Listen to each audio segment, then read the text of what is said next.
I'm MarsHottentot. And this is Vee H Ess. And you are listening to BROK'N Music.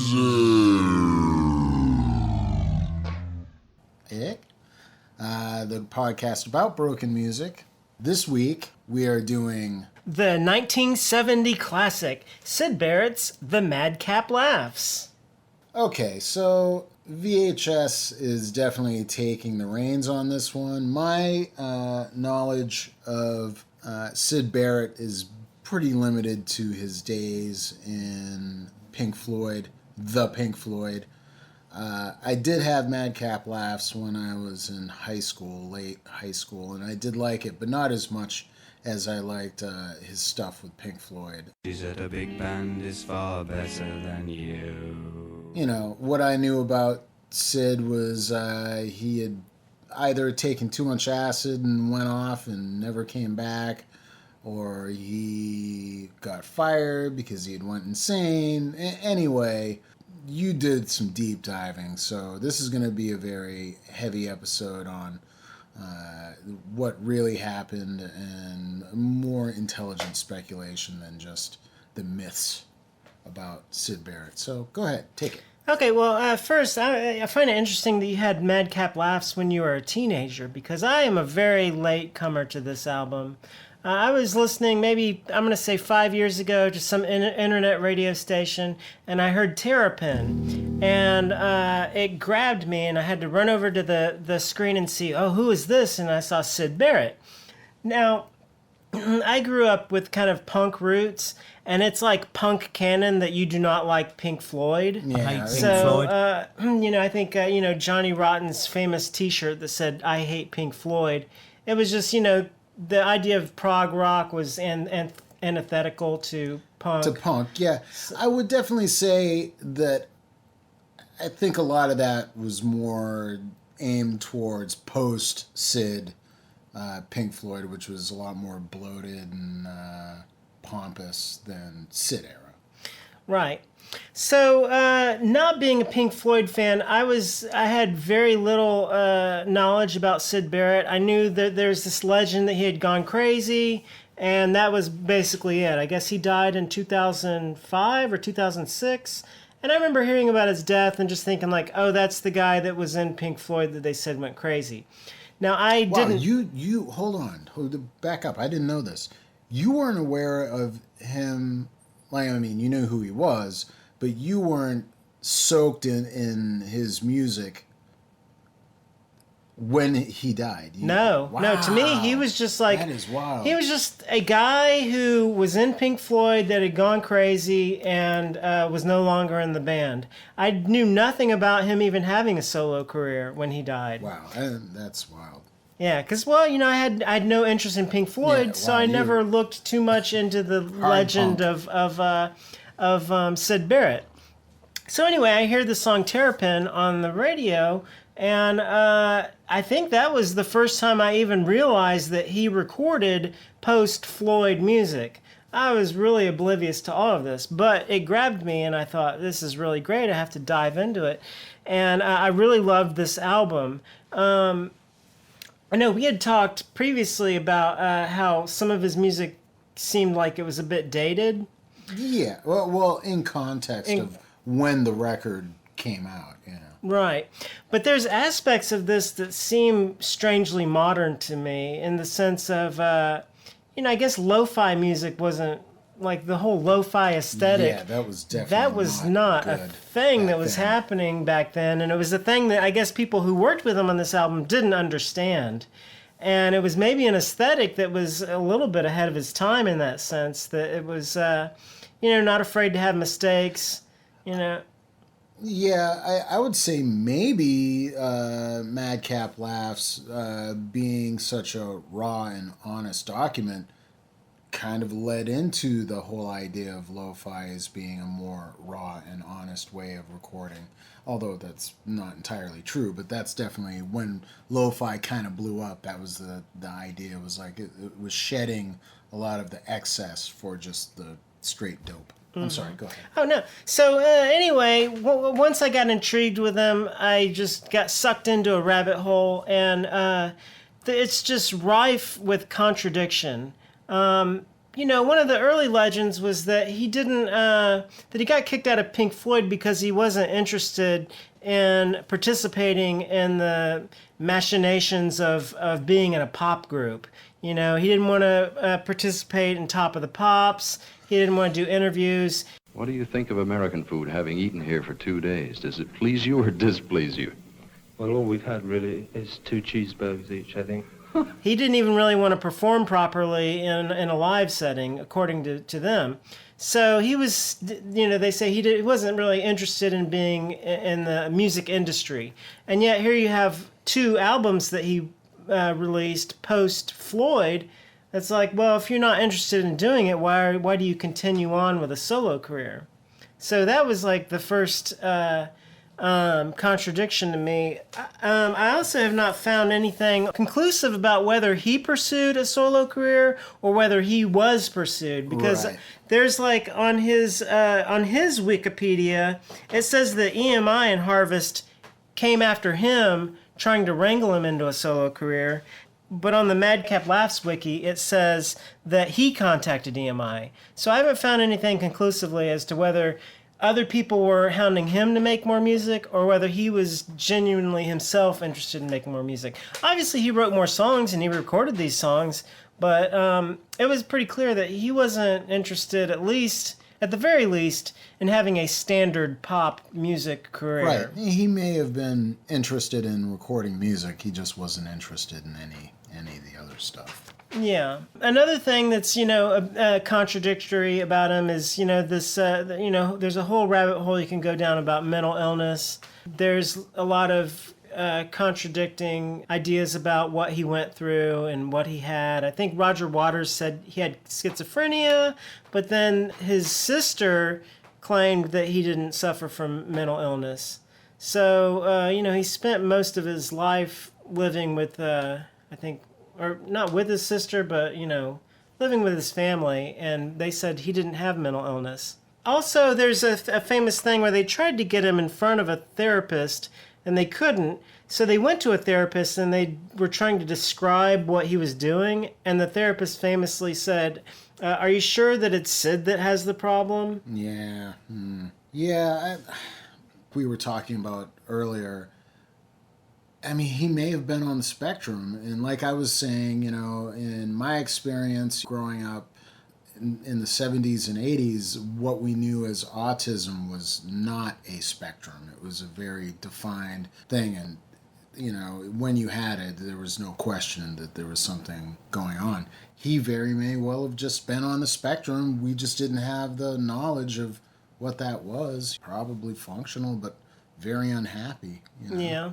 So his sister said after he passed away that both he and all of their siblings were on the spectrum. So, I don't know. There's a lot of debate about that as well, because I guess a lot of what people considered his unusual behavior came on later in life. And they say, autism is not something that's like late. Yeah, that's true. Like a late onset thing. So even that, it's another thing. It's endless speculation.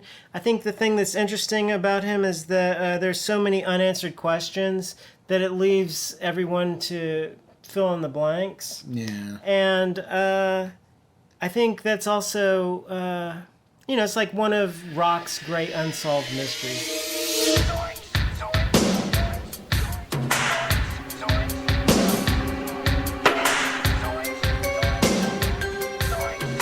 What really happened to him and what was really going on with him. And give it another 10 years and it's never going to get solved. Like, there's not going to be anybody left who could actually fill in those gaps. It's pretty wild. Yeah. So, anyway, he got kicked out of Pink Floyd in April of '68. And he did an interview with Melody Maker, and they asked him about getting kicked out. And he says that, it wasn't really a war with Pink Floyd. And his quote was, I suppose it was really just a matter of being a little offhand about things. And it's funny because this album is very offhand in a sense. Do you want to get into, like, what makes it offhand? Like, what the other members of the band were struggling with? Sure. So during the recording, I think it was Gilmour said that they were not really... David Gilmour. What did I say? You just said Gilmour, but Gilmour, we might as well say, okay. for those who don't know, David Gilmour basically replaced Syd in Pink Floyd. Yeah. So now this is maybe before we get into it, this is an interesting point too, is he got kicked out of Pink Floyd, and yet he did this album mostly with members of Pink Floyd. Right. David Gilmour and Roger Waters helped with Madcap Laughs, and then I think Wright and Nick, what's his last name? Anyway, the keyboardist and drummer from Pink Floyd helped him on Barrett, his second release. So he was obviously very cordial with the members, enough to actually work with them and they to work with him. Even though they did find him a bit difficult in the studio, they at least had a working relationship. I suspect that there's probably something in the back of their mind that they're hoping he'll just snap back to being old Syd, Right. and trying to carry him along a little bit. Well, do you want to talk about the type of stuff that he was pulling on them in the recording session? So Gilmour said that they were not allowed to rehearse. They were not allowed to re-record overdubs in many cases. And so everything was first take, essentially. Yeah, well, okay, so that's also interesting. I'm going to talk about that too. Okay. So it looks like 4 of the tracks that ended up on the album were first take. However, Gilmour made it sound like they weren't allowed to do, hardly any, retakes or overdubs or all this. But, some of these songs like Octopus and Golden Hair, they did 11 takes. They did 11 takes of them. So I guess they thought that maybe Octopus would be a single. Yeah. So they did, 11 takes, which I think they did it at Abbey Road Studio. Not cheap, Yeah. So they obviously did put a bit of effort into it. I think it is, wavers between, some of it being first take and some of it being labored over. But there's a lot of things that show up in the album where it's like he's signaling for chord changes.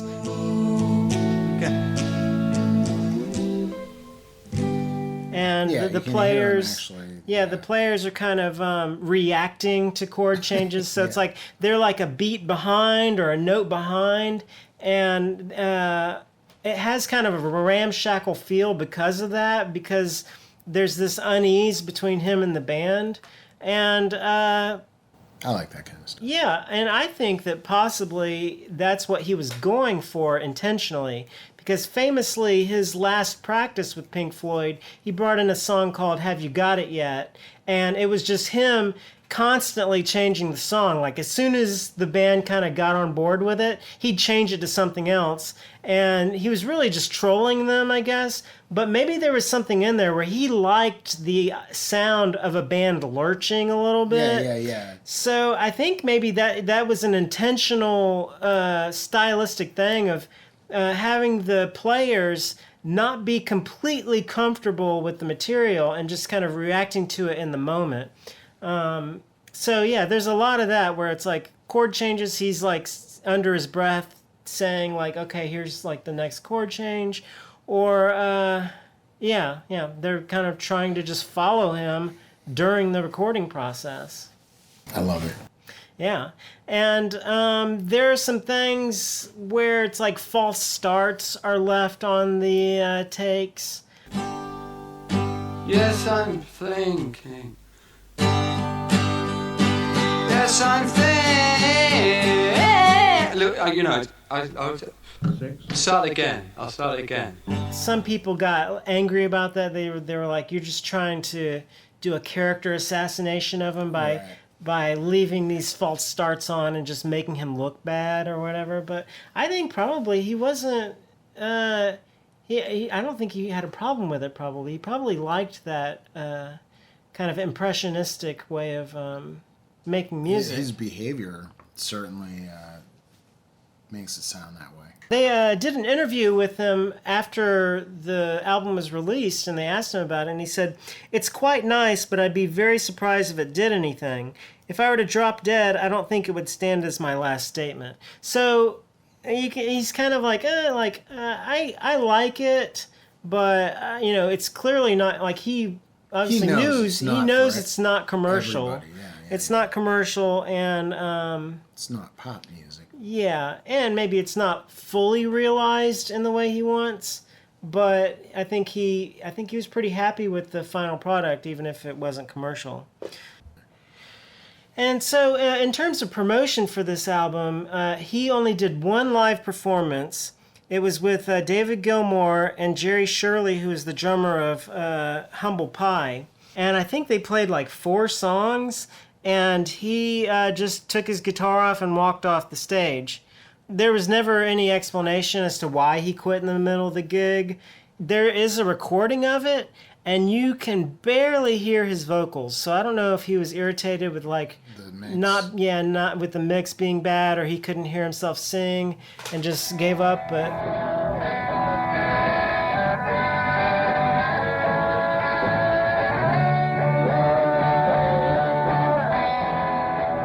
that was the one and only performance live. I think he did some stuff for John Peel, but that was not really like a concert setting. That's in the studio. Yeah, it's in the studio. So that was the one live performance. So, you've got an album that's already not very commercial, and you've got a performer that's not willing to get out and perform it. So the album didn't really, do very well, obviously. But, I find it a very endearing album. I think the thing is, whether or not he was suffering from mental illness, you can debate about that. It was clearly a guy that was going through some shit. Yeah. And that's reflected in a lot of the lyrics. The very last song that was recorded was Dark Globe, where it's like the chorus is like, "Won't you miss me? Wouldn't you miss me at all?" And there's lyrics like, "Treading the sand." It's like a lot of, it feels like allusions to mental illness, maybe depression. I feel like there's a lot of allusions to mental illness in the album, but not, it's like oblique references. Yeah. And then there are some oblique references to not wanting to be part of like the music industry. Like Octopus, to me, was like a whole thing about not wanting to be part of the music machine.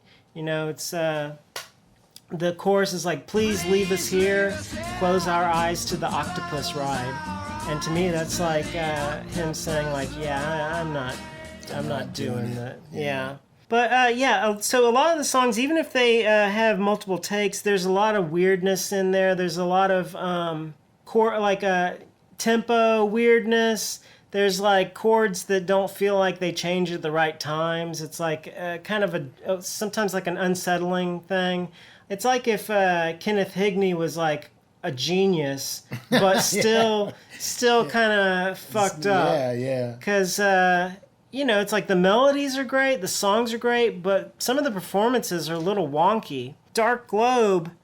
This was kind of interesting about Dark Globe is they had 3 takes of it. I've only heard 2 of the takes.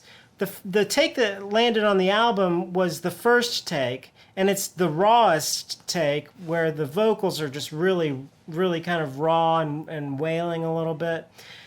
The weird thing about that song is some of the chords stop and start like he's trying to remember the song in the middle of performing it.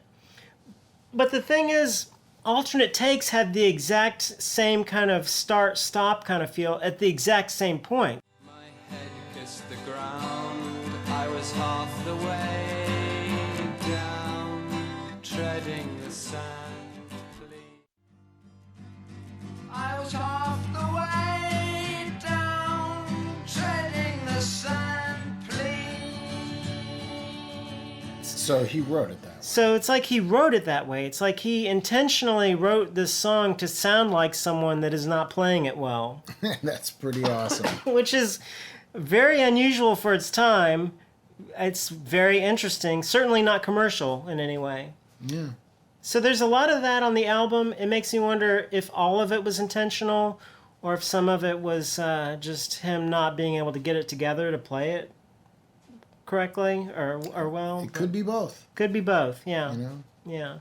Yeah. One funny thing is some of the musicians would ask him, like, Syd, what key is this in? And he would just say, that's funny. You know, like, I don't know what key it's in. I don't care what key it's in. Just find it. Find it. Yeah. You guys are professionals. You should be able to hear it. Yeah. Find it.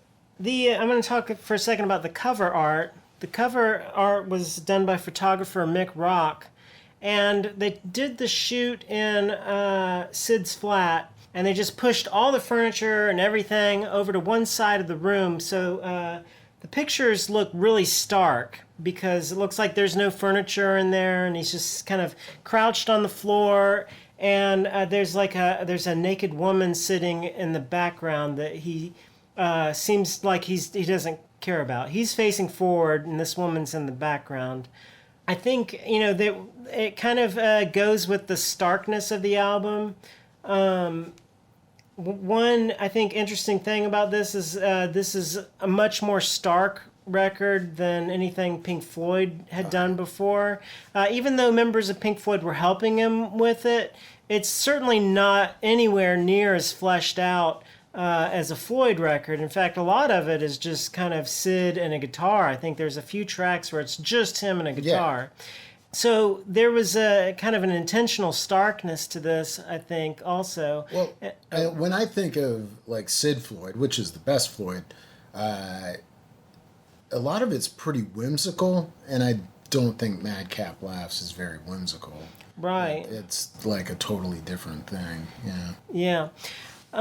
But still using like a similar vocabulary, which is kind of interesting. Anyway, go ahead. Right. So he even makes an allusion to it in one of the lyrics. I don't remember which song it is, but I guess it's kind of a tip of the hat to his awareness of the situation. It was about a girl, and he played some songs for her, and he's like, you don't like my songs, and that makes me feel blue. She said, a big band is far better than you. So it's kind of like he's hanging out with someone, and he's playing her his songs, and she's like,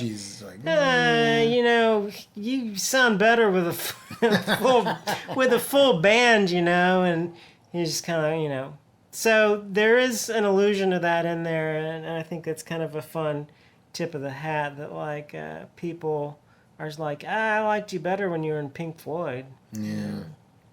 And maybe he feels like, then you like Pink Floyd. You don't really like me. Yeah. You like Pink Floyd. Yeah. With all these things going on, I feel like the album qualifies as a, broken music record. But I think this is going to be one of those things like its brokenness is what makes it beautiful to me. Yeah. I think, a lot of art comes from people who are, suffering, and go back to someone like Van Gogh or something like that. And it's like, sometimes there's some beauty within, that suffering, and with an artist trying to cope and come to terms with their own suffering. And that's kind of the feel I get from this album, is like there's someone that's kind of fraying a bit here, and but they're still trying to create through it. And it's kind of like, I can't remember the name of this art, but there's like an Asian art of like if you break a pot and you glue it back together, but then they put like gold into the cracks. Yeah, so you can remember where it was. Yeah, that's this album to me, is that you're finding beauty in the cracks, because this Syd at this time, very cracked person, but still holding it together enough to make an album that is absolutely willing to show its cracks and to try to find some beauty in that. Yeah, I agree. And I think that's my epilogue for this album. All right. Is that it's a broken album, but its brokenness is what makes it beautiful. You want to call out to Brokometer? Brokometer. Brokometer. Level buffering.